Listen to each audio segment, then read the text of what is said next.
Wong's entrepreneurial journey is nothing short of extraordinary. She pioneered the wedding planning industry in Hong Kong, rising to the pinnacle as the go-to wedding planner for the rich and famous. Her success didn't stop there. She ventured into publishing, floristry, and more. At one point, she even served as the wedding consultant for Hong Kong Disneyland. But Coco's story is much more than success. It's a tale of unwavering determination and agility. She knew when it was time to pivot, and when she did so, she did it fearlessly. Today, she's on a new mission, focusing on nurturing future leaders. Welcome to Season 7 of the Womenpreneur Asia podcast, and I'm your host, Krista Good. Our mission is to bring you the stories and strategies of Asian women entrepreneurs to inspire you on your own business journey. This episode is proudly sponsored by Redbox Studio. In this episode, we have the privilege of hearing from Coco Wong, a Hong Kong entrepreneur and co-founder of CEO Kids International, now based in Kuala Lumpur, Malaysia. Coco candidly shares her entrepreneurial journey, complete with its ups, downs, and invaluable lessons that she has learned over 3 decades. Join us as we delve into her inspiring story and discover what excites her the most in this new chapter of her life. Without further ado, let's dive into today's episode. Coco, welcome to Womenpreneur Asia. Hello. So Coco, where are you today? I'm based in Malaysia, so I live here now, but I'm originally from Hong Kong. You have done so many things in your life. You have started so many businesses. And so today, I want to get into that. But before we get into that, maybe you let us know, what are you doing in Malaysia right now? Okay, so we are doing a platform. My company is called CEO Kids. And then under CEO Kids, we have a campaign called Kids Do Good.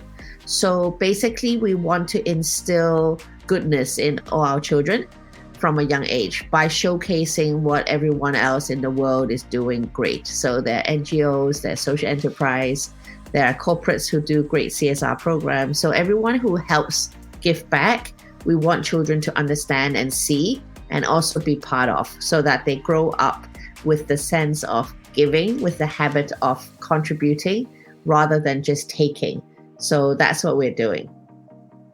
But this is not your first business, right? No, I don't even know how many already. So perhaps this is a good time for us to get back into the very first time you started.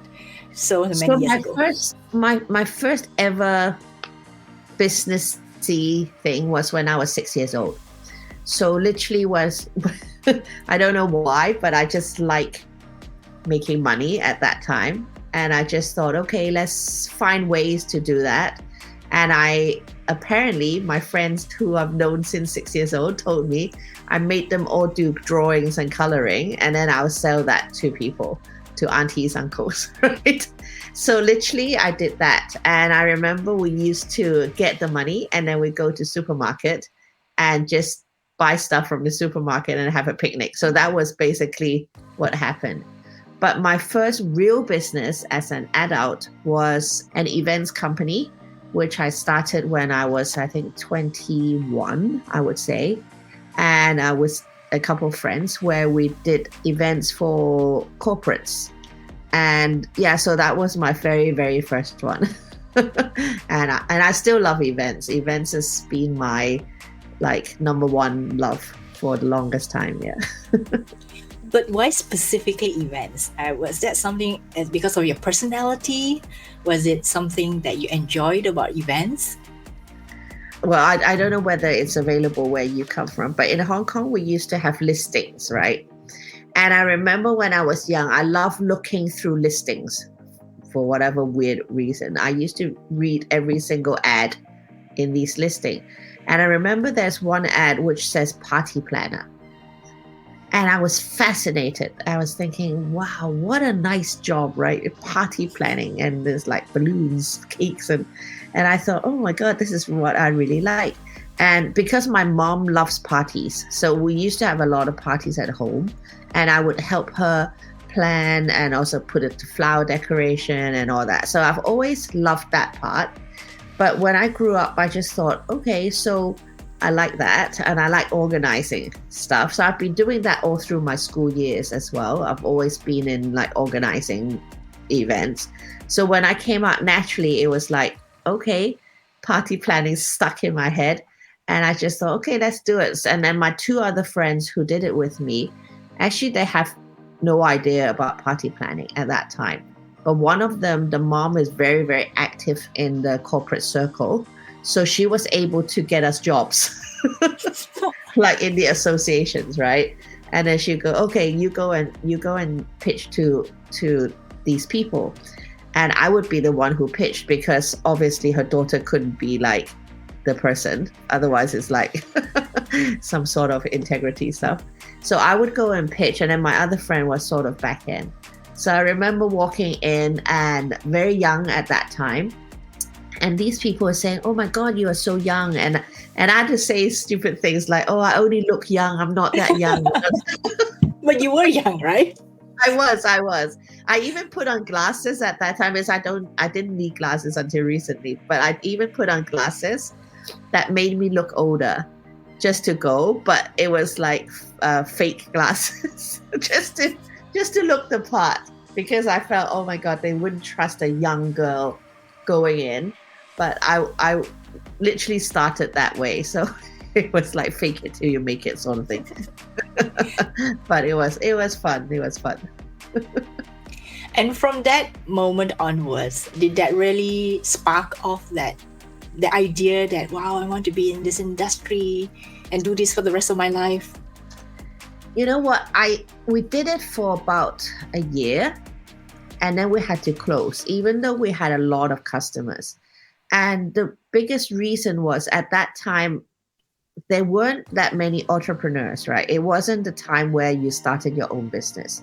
And being very young at that time, my friends, their parents wanted them to have proper jobs. Okay, as did mine. But I was a little bit more stubborn.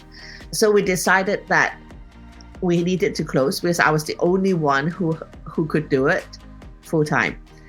And at that time, I was feeling, oh my God, I'm doing everything. I'm so tired. And then you guys can't contribute. So what are we going to do going forward? So we decided we're going to close it. And I thought, okay, maybe I need to get a proper job. But my first job that I got was actually a travel agency. And I studied mechanical engineering, right? So I went into travel. Wow, I didn't know that. Okay. Yeah. So I did engineering and I went into doing travel only because at that time, I mean, I love traveling. My parents do as well. So as a travel agency, you get a lot of perks, right? And then I thought, okay, that's probably the business that I'll go in. But I needed to learn how to do that. But I think one mistake was made because it was a travel agency owned by someone my mom knows. And my mom actually said to her, oh, Coco wants to open a travel agency, so she's coming to learn. So, of course, by saying that, I was blocked from learning anything in the travel agency. And it became like the worst time. It was so boring that I was just sitting there every single day and trying to find things to do because they just wouldn't teach me much. So eventually, I went and got a proper job, which was working in a bank.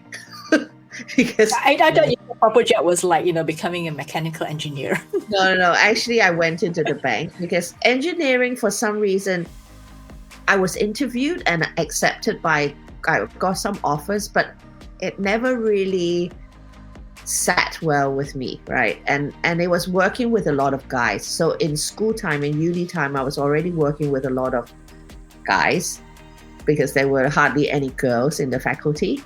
So I didn't fancy doing that. And actually my first job that I got from mechanical engineering was actually coming to Malaysia to build the Science Museum back then.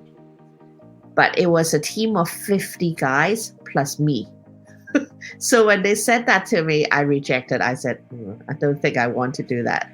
On a bet, I went into banking. It was literally a bet with friends because they were really looking down on me at that time, saying that, wow, you're only a travel agent.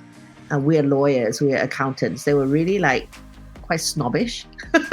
So So I was really annoyed, and I said, well, tell me, obviously I can't become a lawyer or accountant because I didn't study that, but tell me something that you think is really hard to get into, and I'll get in there. I'll make a bet with you.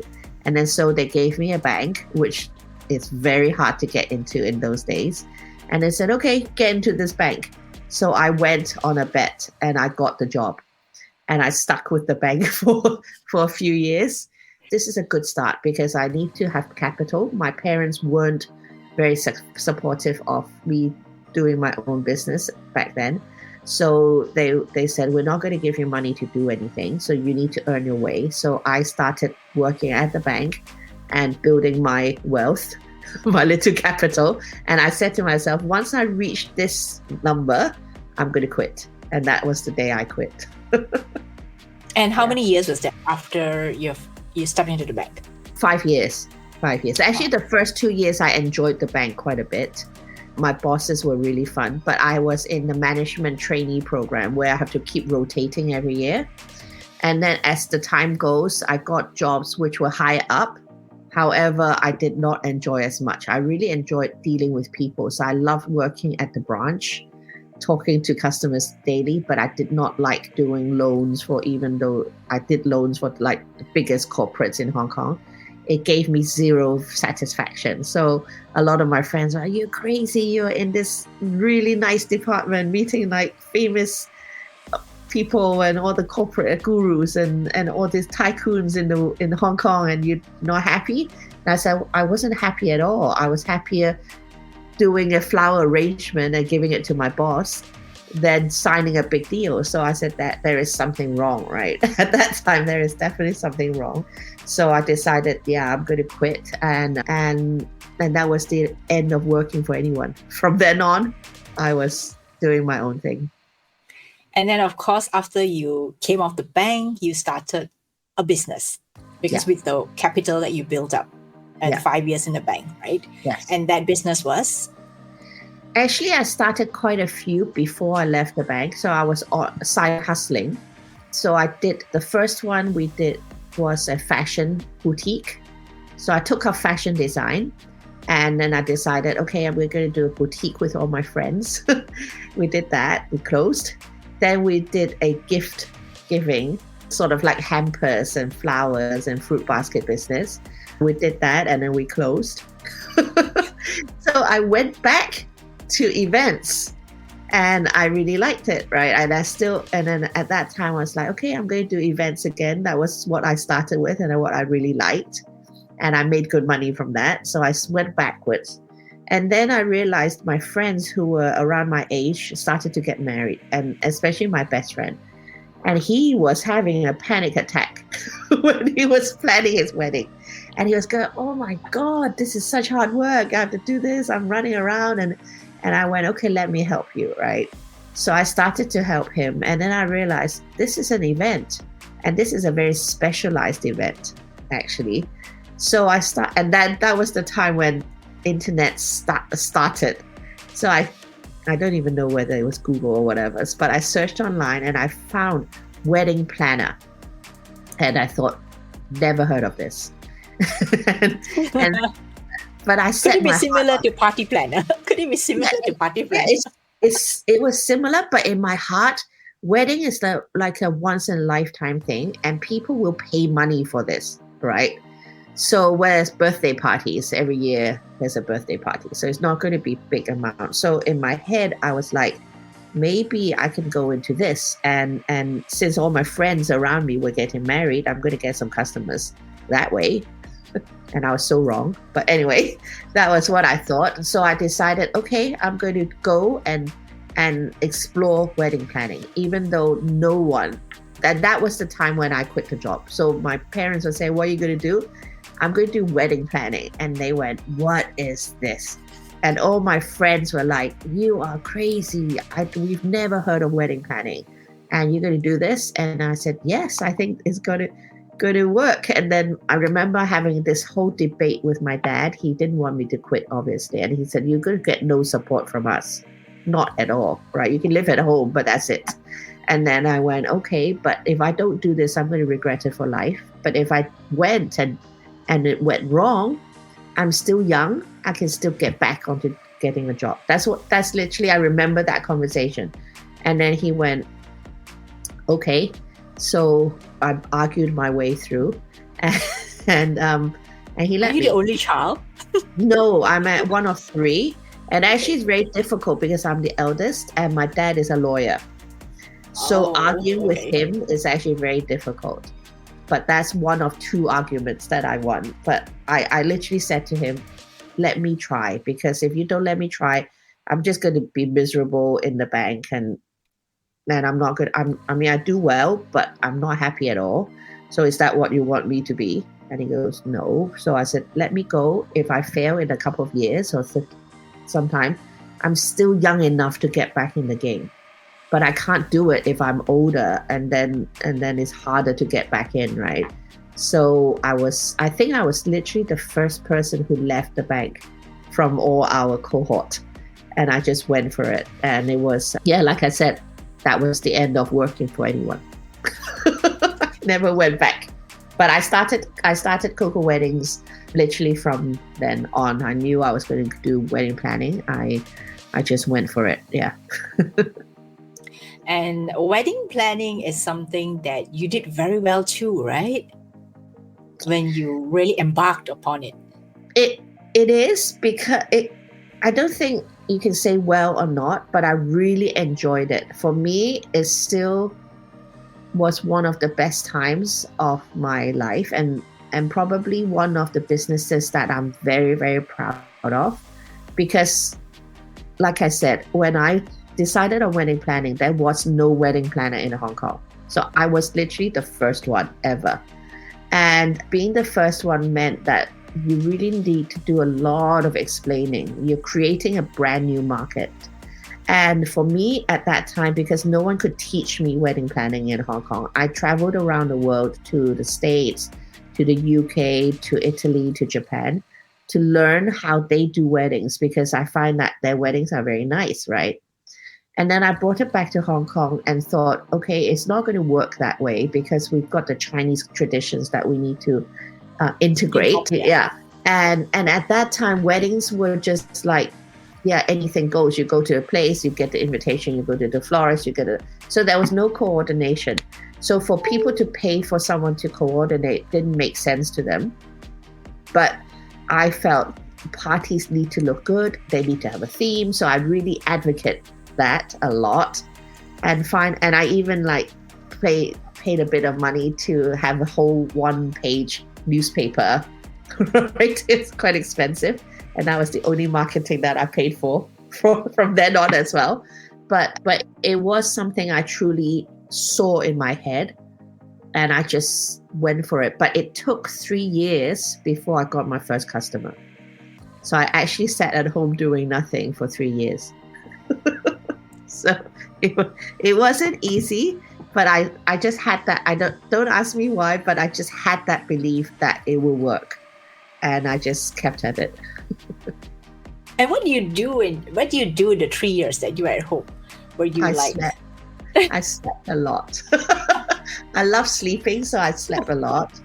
I actually went, and I went to every single wedding expo there was in Hong Kong, and I would collect a lot of the leaflets, right? And I would analyze the leaflets, and I made files after files. Like, I have a whole file of florists, and I would go and meet these people and ask them questions, because like I said, I learned the Western way, right? But I didn't know the Chinese way, and I was brought up in the UK, so it was something totally foreign, all the traditions and stuff. And Chinese had a lot of traditions.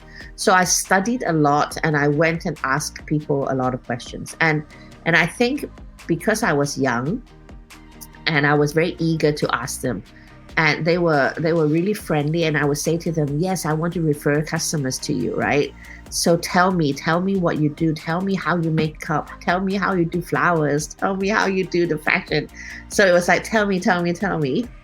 And I actually soaked up a lot of information, and I filtered which ones work, which ones didn't. And so waiting for that first wedding to plan. And so those 3 years, I did that a lot. So it was really market research, but in the old style way. So it wasn't sitting at home, although I did sleep a lot, but but I would gather, and then look through them and throw out the ones that I thought, okay, these are very ugly. These are not so good. I don't like working with this person, so I'm throwing these out. So I filtered down to suppliers that I felt I connected with and I liked. So I was waiting, and I was hoping they would give me customers too. But that didn't happen until very later on in my career. Yeah. And that first customer of yours, that first wedding planner customer of yours, how did that land in your lap? So the first person I planned for, I wouldn't call him a customer because he never paid. So first mistake. He came because he was a friend and he was getting married, and he was like, okay, I need help. So I helped him. And along the way, he decided, and I even gave him a huge discount. I charged very little because, like I said, I was waiting for 3 years.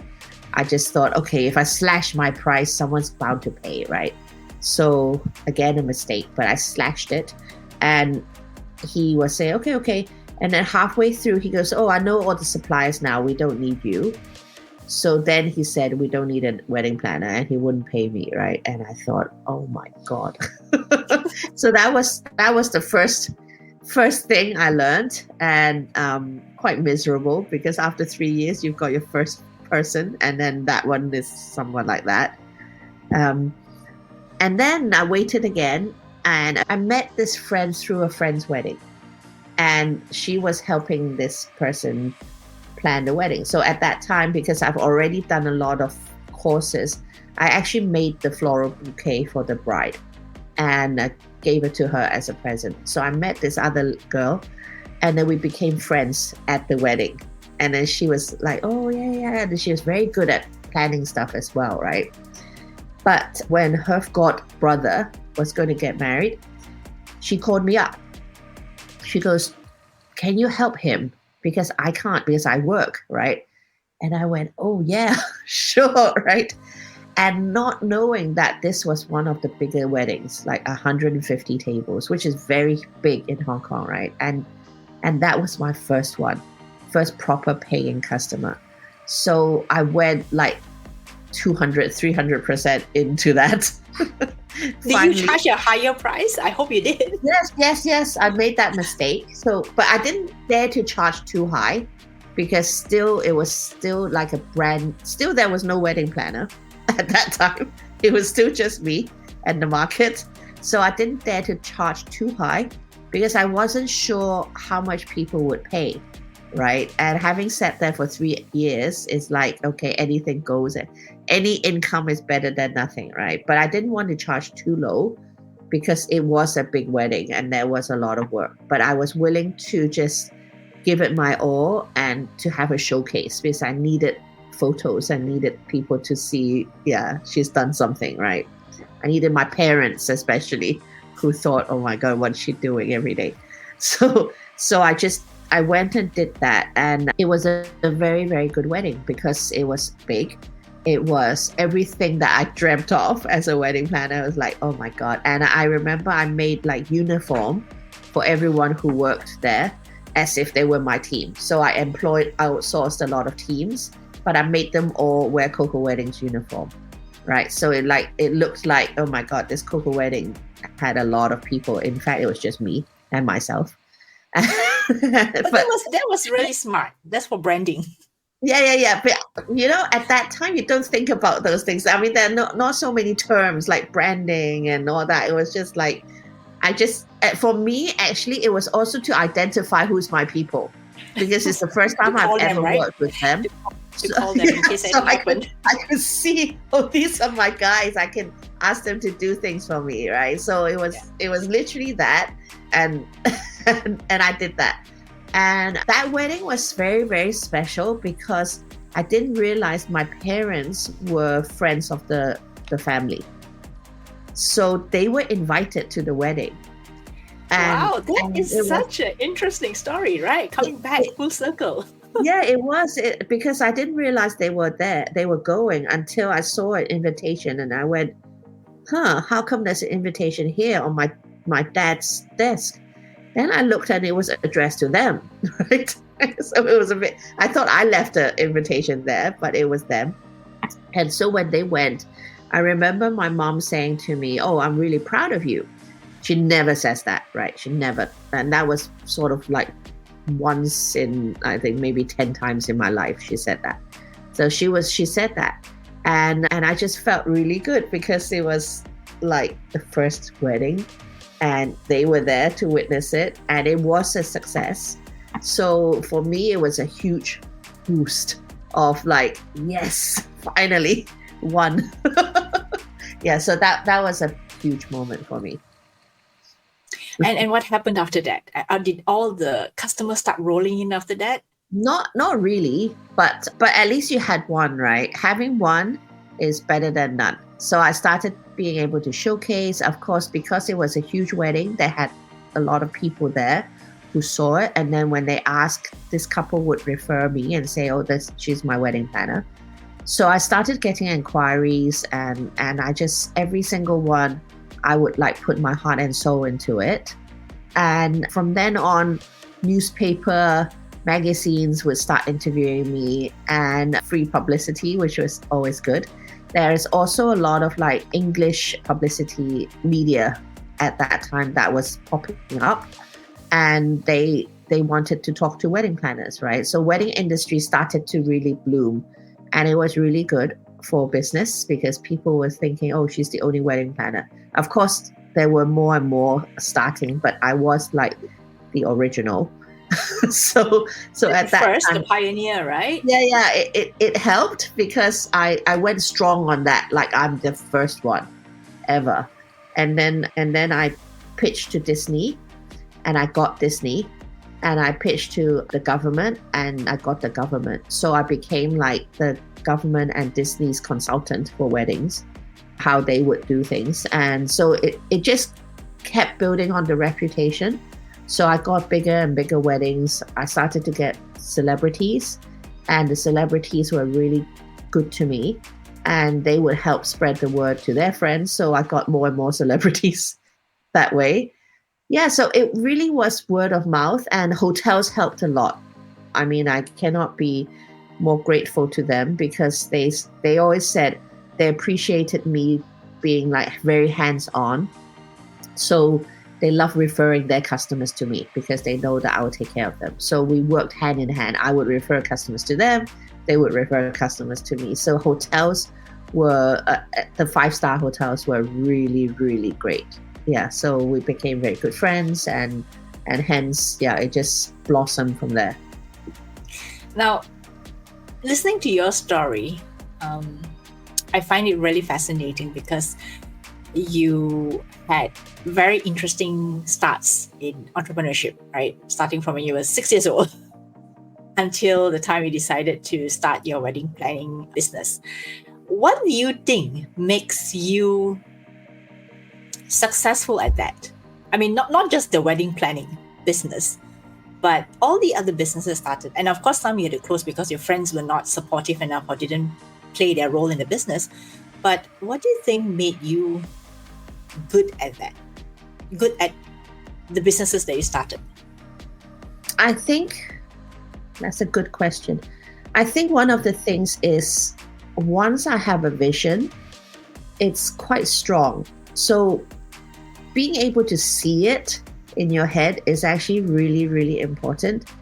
And I'm someone who's very stubborn as well. So when people say no, I always think, why no? Right? It's not no, it's how you get there. It's not, you can't do it. It's how you do it, right? There's always a way. And I think that part of me comes from my mother. My mother, up to this day, is very stubborn. Whatever you say no to, she will always demand a way to do it, right? Literally demand. So I'm not like her in that way. I'm not as strong or as demanding. However, I do see that she does get her way no matter what. right? So in my mind is, I will get my way. I will find a way to do it, right? And it's just that we need to look further or whatever. So I think that part in me has always been there. The second reason is actually at 6 years old, why I decided to do something like that was the strong, my biggest reason is I wanted to be a mother. Okay, 6 years old, I already knew I wanted to be a mother. And the only way to be a mother like how I wanted to be at 6 years old was to have my own business by the time I have my child. Okay, so I work backwards, right? So at that time I was like, okay, 28 years old, I will have my child. So if in order for me to have my child and live the way I want, I need to have a successful business. So I probably need 5 years to do that at least. So 23, I need to already start my own business. And then, so I work backwards, right? At that time, at 6 years old. I know. I just want to say this, 6 years old and you're thinking about your life at 28. You can really imagine yourself into the future. It was only because I have a very good relationship with my mom, right? So at that time, my dad worked very, very hard. And my mom was like taking care of us, right? And she gave up her business. So she started her business as well. So it must be something in the blood. But she gave up her business because she had me. I'm the eldest, right? So she wanted to take care of me, and she let go of her business. But she literally took me everywhere. We were together all the time. We would go and have wonton noodles after school. Then she would take me to my classes. And I remember sitting in the car one day going to ballet and thinking, I would love to have the same relationship with my children. And that was 6 years old. And that was the day when I thought, well, but if I have to do this, I would need to have my own free time because I can't be working like my dad. And so I thought, okay. You're very vivid on what you want. You're very Yeah.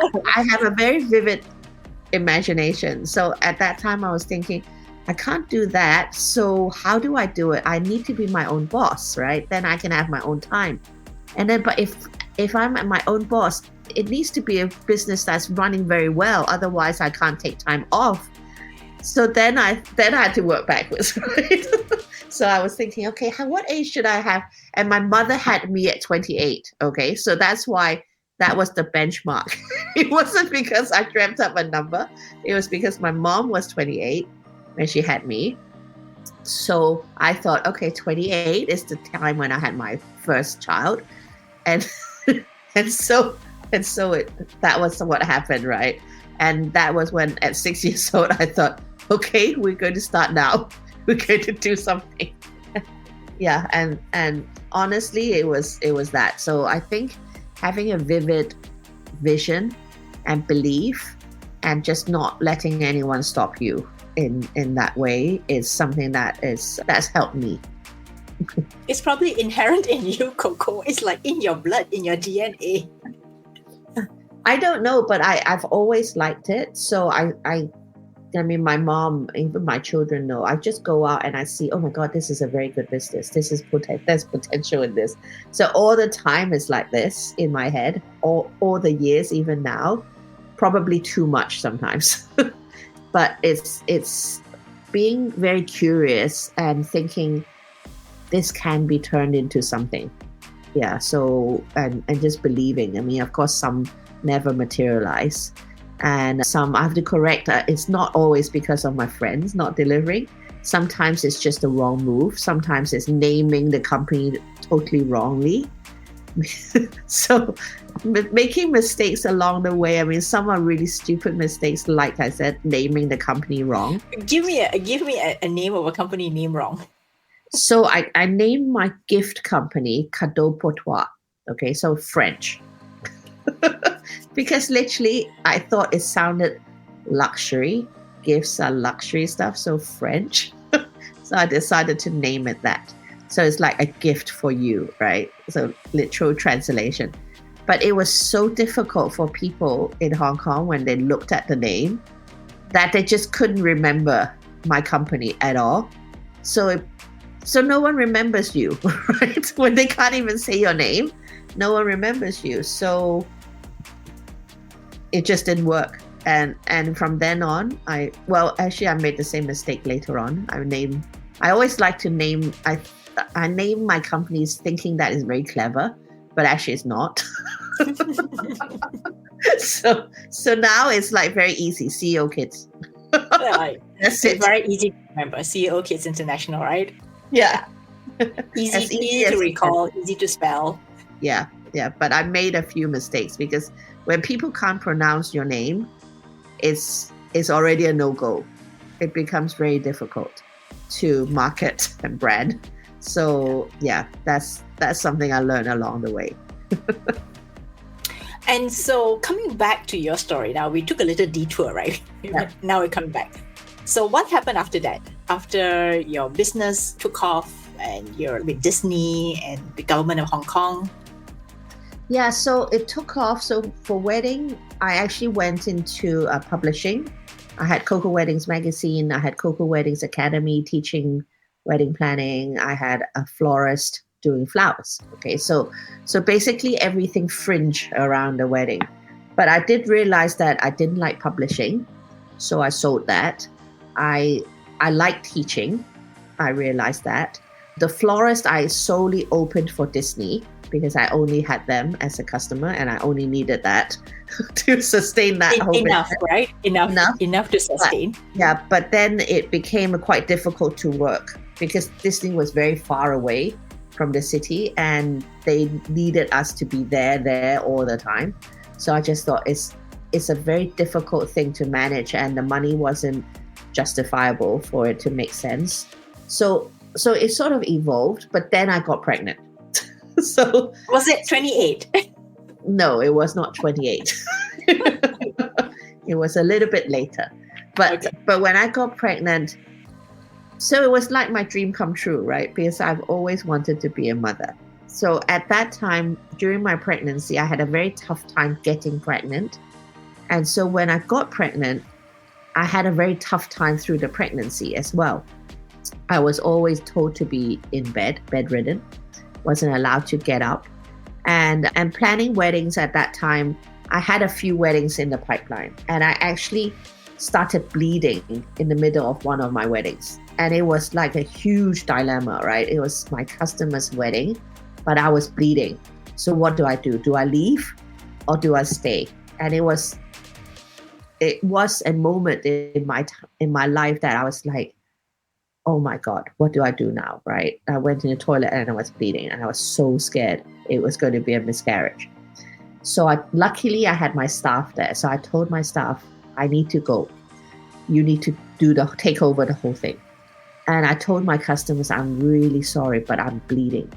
And they were, of course, very understanding. They said, no, go, right? So I was really thankful. This couple was like, okay, because I can imagine there would have been couples who were not cool with it at all. I've had customers like that, right? But this one, they were okay. But all the way home, I was crying. And I was like thinking to myself, what am I doing, right? So when I had my child, I remember I was already saying to my customers, because I had one wedding in May 8th was that wedding. My child was supposed to come in May 20th was the due date. So I thought I was safe, okay? But then my child came April 7th. She came early. So I had to plan that wedding during my confinement period. And I had to breastfeed and everything. And I remember thinking to myself, oh my God, this is nuts, right? And I have to think about this again, because I said to everyone, I'm not going to give up Coco Weddings when I have my children. This is my baby. I love it, blah, blah, blah. But then I had to rethink that moment when I said that. I still remember saying that. And now I'm like, oh my God, I said that and I never kept my promise. But it was literally because of my child that I thought I have to rethink this whole business thing. And because I was bedridden all the time, I had a lot of time to read up on education related stuff, because I wanted to be a mother, right? I wanted to be the best mother. So I read everything under the sun about child care and how to bring up a child. And I just couldn't find it in Hong Kong. So at that time, I was sitting there rethinking my life, and I thought, is there a business where I can do that? I can see my child every day and be there. And it just struck me, okay, why don't I go into education? Because I've always loved children. So in my uni days, I used to coach and I used to tutor as a side income. So I thought, maybe I can do that, right? And all my customers, wedding customers, had babies. So it's a progression, right? Natural. It was like from wedding to children, right? Yeah, so I did their wedding, now I'm teaching their children, right? I never once even thought would they trust me with their children. I just thought this is natural. So that's how I started Little Academy and decided, and I went and I'm someone who once I do something, I go full out. So I started studying child psychology, started studying brains, how it works, and teaching how to teach children music, how it helps, and all that made sense for my child, because I started with teaching mine, wanted stuff to teach mine. So then everything that worked with her, I would bring to the school. So I started my school that way. And then from 1, it became 2, became 3. And then 3 became a little bit too much. And also as my girls grew, they hit primary school. So that was the time when it was a nightmare, because primary school in Hong Kong, wow, lots of homework, right? And lots of tests. Every single day was a test. And I just couldn't cope as a mom. And they were suffering. So I thought, it's crazy that I'm teaching other people's kids, but I'm not spending time with my own, which was the original plan. Okay. So I decided to sell Little Academy.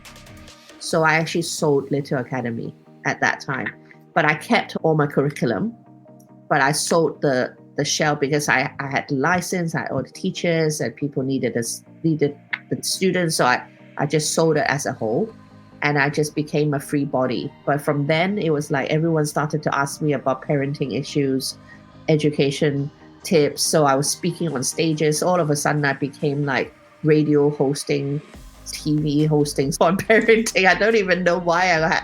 I was like in the radio station like twice a week, TV station, and doing all this. All of a sudden, it became like, oh my God, I'm talking a lot. Right? You're in the media, right? They suddenly wanted became media. advice. Yeah. It really wasn't planned at all, but it just became that way. So I thought, okay, let's just go with the flow again. And so I was sharing a lot of the stories between me and my girls, literally, and what I observed from my students and how they would get through different things. So I would just keep sharing. As my girls grew, obviously I was reading more stuff and understanding more about education, and I did more study and more study. And it's like, okay, keep learning and keep sharing. And then it became a time, 9 years old, when my daughter was 9, she was bullied at school. And I was so angry that no one does a thing in Hong Kong about bullying, right? So I was like, in my spur of the anger, I said to the teacher, if you're not doing anything, I'm going to do something about this. Not just for my daughter, but for the whole Hong Kong. All the kids who are bullied in school, I'm going to do something for them. So I started my NGO, because at that time I had nothing to do, right? So you have so many media appearances, but you have time to start your NGO. You're amazing, Coco. Yeah, but the media thing wasn't really in my mind. It was just like, it wasn't work. It was just like going to fun, right? Yeah. So I started this NGO wanting to help the kids who were being bullied at school. We did therapy for them, free things. So I did fundraising, which I had no idea, but it was back to events again, right? And people, always, and people, right? And it felt really good.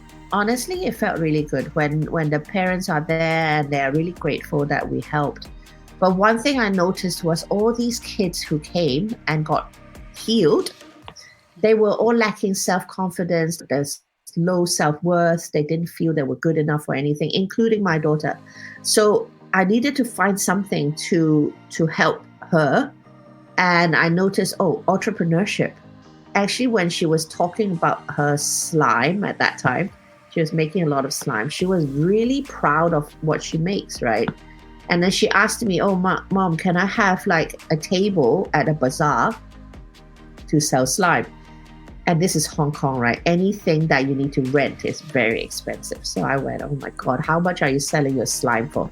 Oh, $10. And I went, oh my God, it's like 3,000 something for a day at these tables. Bazaars, right? $10. And I went, okay, let's do it. So I gave her half a table. And I saw how she and her sister put together the whole thing and how they would improve each. So she did the first one and it was sold out, but she wasn't happy. And I asked her, why are you not happy? You made money, right? And she goes, well, everyone who bought it is a friend of yours. They don't even like slime, right? So she had her expectations. She wanted her customers to appreciate her stuff, which I didn't expect, because at my time, 6 years old, I was just happy anyone bought and I had money to go to the supermarket. But I didn't realize, oh my God, my daughter has expectations. She needed her customers to like her stuff, right? Yeah, to love her product. Yes. Which I thought, okay, that's sort of right. But she goes, can I do it again? Oh my God, another time. So I have to give her another half table. But I could see that she improved on her products. She improved on her sales pitch. They even took photos of the kids who bought and had testimonies. They have testers. And it was like, that it struck me that this is probably the way to build confidence in the kids that I have in the NGO. So that was when I thought, okay, let's start a course around this and see how it helps and how it goes. So that was how I started the first unofficially CEO Kids program, where I just got a bunch of them and just taught them, right, what I thought would be useful at that age to start. And I partnered with a corporate, a big chain, fast food chain in Hong Kong. And we went behind the scene to understand how they operate. And it worked very, very well. That was a really, really good program that we carried on. And hence that became like the blueprint of what we do now, because that was the original. The original was really just to help my daughter come back to life, right? So it's like giving her hope again and giving all these other poor kids hope again to feel that they are good for something. And they were brilliant, because they pitched the first time with that one particular, they pitched back to the fast food chain, and the fast food chain actually adopted one of their ideas. So it wasn't just a like, okay, we're just going to do this, right? People actually do love the kids' ideas. So now when I talk to corporates, it's give them something, let them think and let them do, right? And yeah, and hence that was the basis of how we started everything. So it is, I mean, I've recently had a friend say to me, you don't live life by design, you live life by default. You seem to just go with the flow. I don't know whether that's a good thing or bad, but I felt sometimes you're guided in a way by up there, someone is guiding me to walk this way. And in a way, I feel if it works, why not? Right? Yeah. So of course, but you also had to be smart enough to spot the opportunity. And you also had to be curious enough to question, like, why are these kids in the NGO? Well, you helped them, but they were still lacking in self-confidence. So I don't that think opened up something, right? In a way, I feel that it's really seeing a problem and just thinking, what can we do, right? So remember with wedding, it was my best friend who was struggling with his wedding, right? So I thought, what if there was an industry, that a person that helped that? So that was wedding planning. Then it was my own need of teaching my kid in a specific way that I started Little Academy. And then again, it was because of them being bullied and not performing like I want to see her live.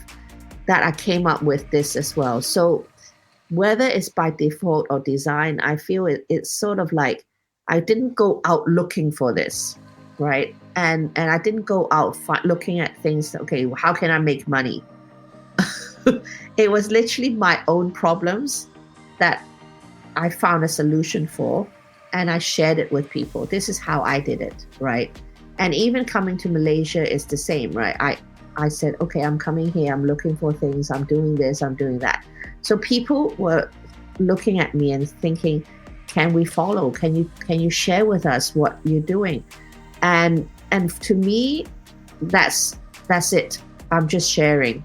And it's always been that way. It hasn't been like I need to make money like this way. This is the way I'm going to make money, right? Because I think, and even with the fashion one, it was we as students, fashion students, there was no way we could showcase our stuff and sell our stuff, right? So I just thought, okay, let's open one for all fashion students to do consignment. They put their pieces there. It's all like once off. But it's a student-led fashion boutique. I think it works well now, but back then there's no such thing, right?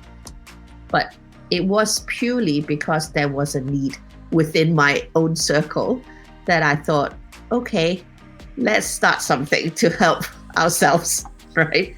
So Richard Branson is one of my biggest idols, right? And recently when I met him, and I know you went to Necker Island, right? Yeah, I went to Necker Island. And one of the questions that we asked him was, how do you start all these things and how do you do things, right?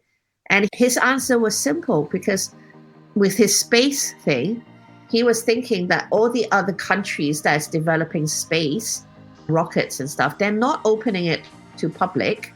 So if he wants to go up, he needs to build his own and send people up.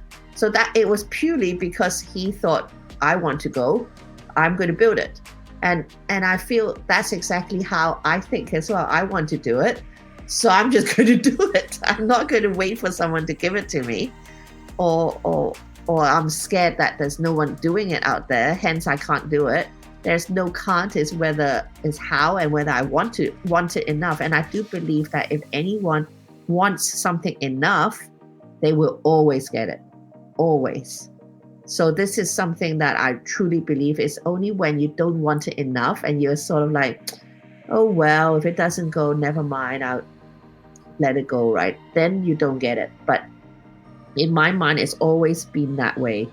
And if you want it enough, it will come. Yeah. What a tremendous journey you've had. I don't think it even ends. I mean, right now you're with CEO Kids International, so I'm sure more stuff is coming up for you, right? Tell us a little bit, what's happening with CEO Kids International now? What programs or what services are you offering? Yeah, so basically we are going very strong with Kids Do Good, because I really feel that as a calling. Not only is it by default, it's a calling.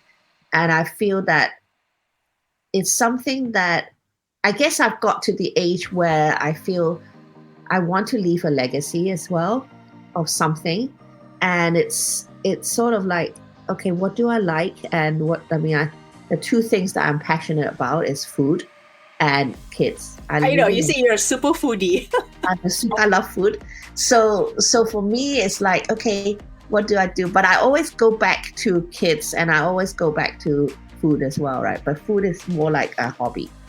I feel teaching kids to be good people is very, very important.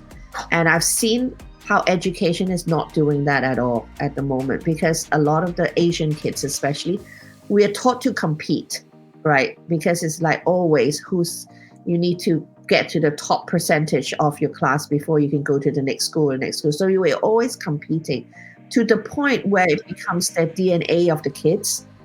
Because sometimes you can't get to where you are with your own hard work. You will find ways to just cut through, right? And that forces them to do bad things, like cheat in class or just take things from people or whatever. And this is not the right way. So I want to instill that goodness in them. And furthermore, because during COVID time, because during my NGO time, there's already a lot of depression, anxiety, and stress in kids, right? So we did it through therapy. But therapy is very expensive. And also we did it through the program to help them. But now with COVID, there's even more kids who are struggling, right? Because during COVID, they haven't had the interaction that kids need. And with computer, they're always on the computer. There's no real interaction. So depression and all that is getting worse. And it has been clinically proven that actually doing good deeds heals all these things. So to me, actually instilling the good seed is just the one step. But by making them do things to help people, will actually heal them in the mental state. And also for the lower income sector, I do find that they all often feel they're not as good as other people because they have less fortunate situation, right? But I feel that if we take them out to help others, like clean the beach or help some animals or doing whatever, they also feel empowered that even though we are worse off, we have the power to do something, to do good, to help. So I feel that all that goes into empowering the kids to know that they have the power and they have the worth to make a difference in whatever capacity. So that's really the message I want to send out to everyone, that we as human beings have the capacity to do good in every single way, no matter what circumstance we are in. But by doing something, it will change someone's life or something in the world. And we want to change that all to the good, right? So that's why my vision is to start this now in KL first. Once we do it well, we'll go around different cities doing the same thing. And then we'll go to different countries to do the same thing. So we're starting a carnival in KL where there are different NGOs coming to showcase what they do. So the booths are not going to be the normal, just telling you what we do. It's going to be gamified so that the kids come and play games and they understand what this NGO is about. So for example, if it's visually impaired, they could be touching Braille and then creating a Braille in their name so that they appreciate, oh my God, when you are visually impaired, this is what they have to go through. So they appreciate that. But what it does for parents is if they have 2 or more kids, they can bring the kids together into one place where the kids can select what actually resonates with them and go for that course, right? Because as a parent of 2 children, they're very different. So if I take one to do one thing, the other's like, oh, I don't like that, right? So it actually turns them off doing volunteer work because they've had a bad experience or they don't like that one.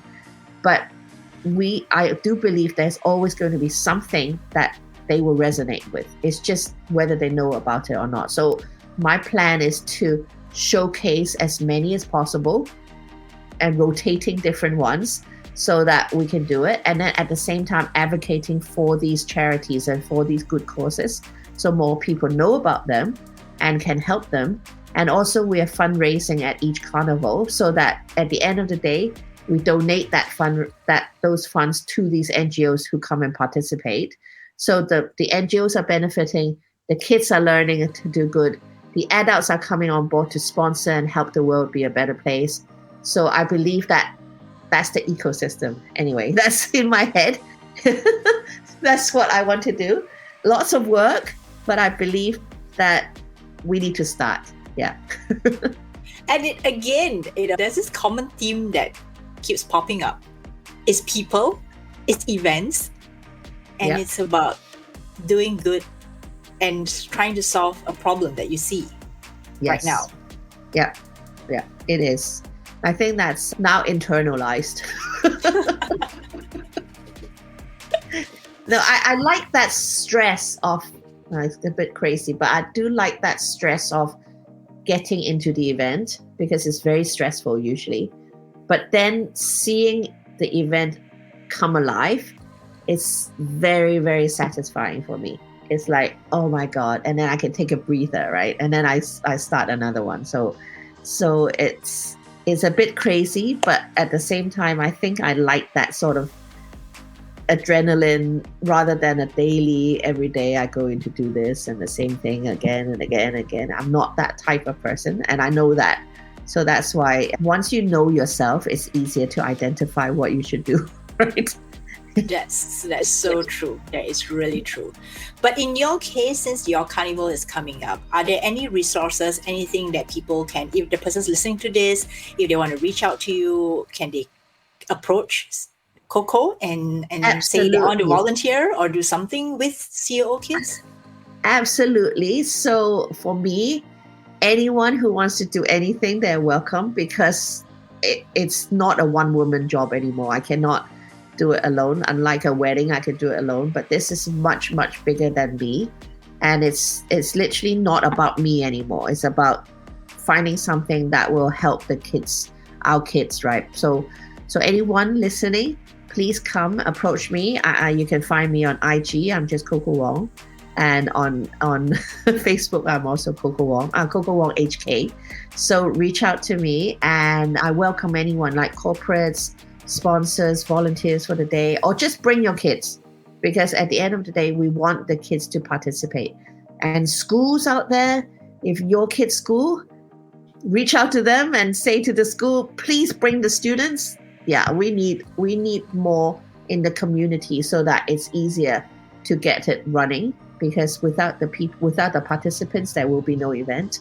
Without the NGOs, there will be no event. So we need everyone to chip in. So like I said, anyone who can do anything can contribute and can change the world. So that's truly how I believe it now.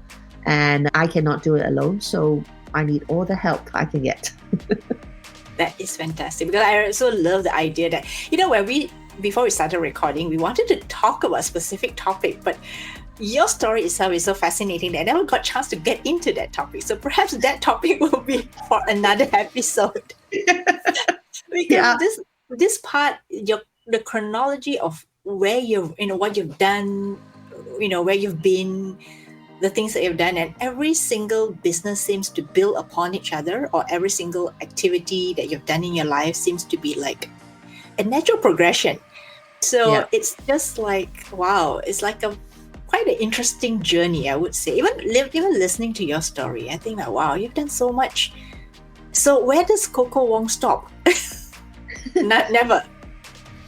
I don't know, but I can't sit still most of the time. I mean, I can sit still, but my mind doesn't stop.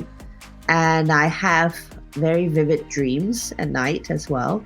So my best friend, who's known me for a long, long time, is like, don't let her sleep, because she might wake up and just suddenly suggest things, right? And that's what I used to do a lot to him, because we used to do drama, and I wake up and I've got this new scene to put into our and he goes, oh my God, we're going, well, stop sleeping. But my mind doesn't stop, and I believe that I like it that way, because I want to keep up to date, especially with my daughters. I want to have conversation with them, both of them. I don't want to be like the mother who doesn't know what's happening in the world anymore, right? And already with aging, you do feel that a little bit. It's like, oh my God, the technology is really killing me sometimes, right? Although I keep up to date, it's like I can't keep up to speed with how fast it's going. But at the same time, I feel that we need to keep ourselves young and keep going. We need to know, we need to go outside, we need to look, right? So looking everywhere, being courageous to do things. I think as I age, I'm doing crazier things. I'm braver than I was when I was younger. Yeah, so I'm willing to take more risk even now, more than before actually. So it's sort of, I don't know, it's a bit weird, but I don't believe in stopping. It's just more, what do I want to do? I do choose more now. We were supposed to talk about giving in a way that we choose how to give, because that's one of the biggest problems I have. I just give without thinking too much. And it has burnt me many, many times. So now this is something I'm learning to give to people who needs giving and not just random requests anymore, because I need to value my own time, my own resources, and my friends, right? I need to give to them. So it is all about that now. So getting older, a little bit, I wouldn't say wiser, still room to still make mistakes, but less and less repeated ones or stupid ones. But I look at your life and I think that while you have so much of experience in and also in different industries, it's not just that you didn't limit yourself to one. I didn't know about the part that you did all the other businesses before you started the wedding planning business, or the fact that you had all these ideas that came out at you when you were trying to figure out something, right? You had an idea after idea. So I think you have had a really, really rich entrepreneurial journey, and you're still having one. Now that it's just that your focus has shifted to education, children, and entrepreneurship. And I also saw on your LinkedIn profile that you're all about female empowerment, and I haven't even gotten into that yet. So it's like the G100, which I saw. Maybe you want to briefly let me know what G100 is. So so that more people can come and support you. Female empowerment, I don't know how I got into that, because honestly, at one time, I never worked with female because I was in an engineering faculty, right? I only worked with guys, and I only know how to work with guys for the longest time, because women and men are very different and we work very differently. And actually, I'm more of a guy, I think. When I was asked to do all these female empowerment stuff, I was just like nominated for an award, and then I started getting into knowing it. So G100 now is something dear to my heart, because G100, the 100, actually is 100 different wings in like a lot of different 100 industries, right? So there is like space, there is bank finance, there is like eco-civilization, poverty eradication, and then there's me. So my wing is leadership and entrepreneurial education. So I believe my wing is the only one that we focus on girls, younger age, because all the others are more female in those industries, right? So what we do is we are hoping for gender equality in all these 100 wings. So we have the global chair, and then we have the country chairs, and then the city chairs. So each of us are doing the same thing in the wing. So for us, we now have about 27 countries under my wing. So 27 country leaders who all believe in leadership and entrepreneurial education from a young age. So we are hoping to bring this into the world more. So we're actively advocating this to the mothers, because we believe that teach one mother, you're teaching 5 generations. So we're thinking of working with schools, and hence, if my kids do good movement works, I can then tell these ladies, this is what I've done, this is what works, this is what doesn't work, and I'll help them localize it so that we can spread into these 27 countries and hopefully more, because my aim is to get 100 countries at least under the wing, so that we have 100 countries around the world doing leadership and entrepreneurial education for children. And because I do believe for gender equality, we need to build a pipeline of leaders, female leaders, not just when they reach to a certain age and they get offered it. That's too late. We need to get them internalized that they are good enough, they have the skills, so that when they get to that place, it's a natural place for them to claim the throne, rather than saying, self-doubts, right? The imposter syndrome coming in, thinking I'm not good enough or whatever. I want to build that from a young age, so that when they get there, yes, of course I'll take it, right? Who else? Sort of thing. So that's what we do. But collectively, G100, in that ecosystem, we have 250,000 females in that.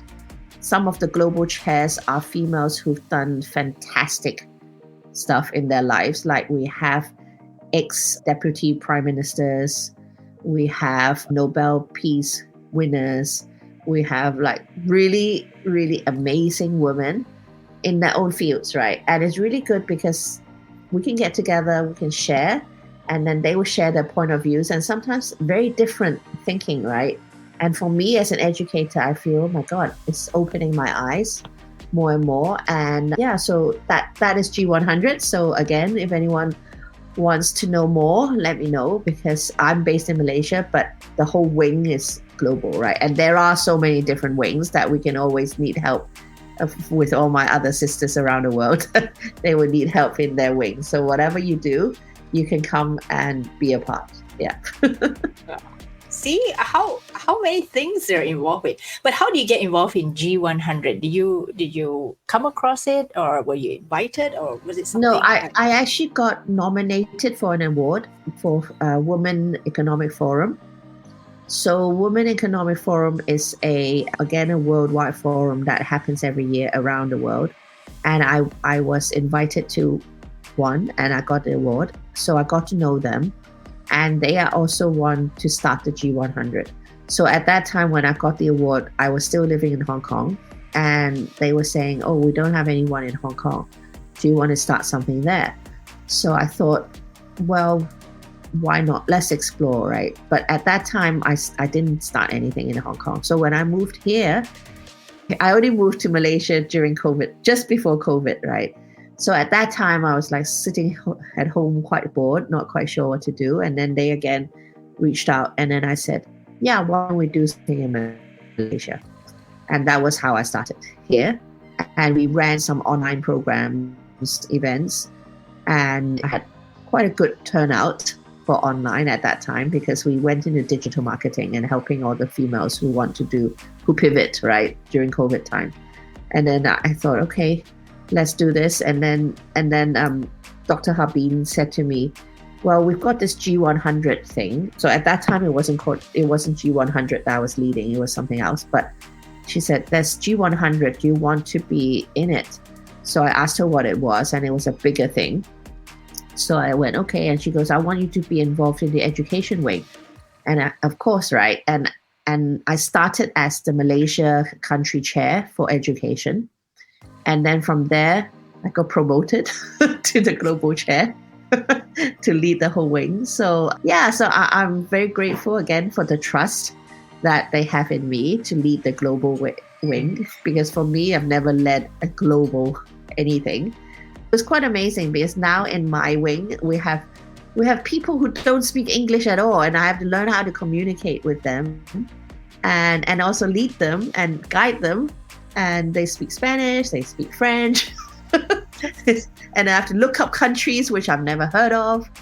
I know, and oh my God, my geography is really not that good. But but all these ladies are like really doing great things in their own capacity anyway. So coming together and doing things together actually is very nice. And yeah, so I'm always saying that I'm only a symbolic name as a leader, but please bring and share what you're doing in your countries that work, because we can all model, right? And I do believe that modeling I used to innovate a lot, but nowadays I feel that copying is better than innovating. Sometimes we copy and improve on it, right? Yeah. And find things and look for ways to improve on the existing models, existing projects. You don't need to reinvent something that's working already, unless it's not there. Then you need to do it. But even for wedding, I went and modeled America, modeled UK, right, and brought it back and made it my own. It wasn't as if I dreamt up wedding planning one day. It was simply modeling what has been done well, what can work in my country.